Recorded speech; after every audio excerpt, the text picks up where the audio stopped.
Bible படிக்காததுனால, இயேசுவிடத்துல பாடம் படிக்காததுனால எங்க அப்பாவே நான் குற்றப்படுத்தின மனசுக்குள்ள.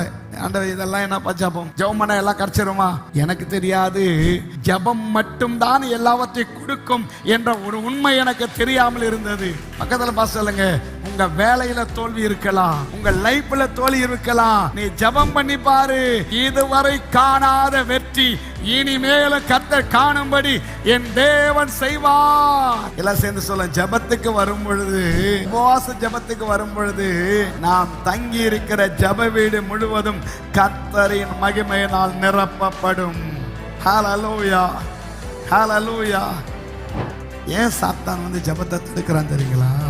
சாத்தானுக்கு தெரியும், ஜெபம் வந்துட்டா பரிசுத்தம் உள்ள வந்துரும், அபிஷேகம் உள்ள வந்துரும், ஆசீர்வாதம் உள்ள வந்துரும், வரங்கள் உள்ள வந்துரும், கிருபைகள் உள்ள வந்துரும். அதனால என்ன பண்றான்? ஜெப வீட்டை அவன் அட்டாக் பண்றான். எதை இழந்தாலும் சரி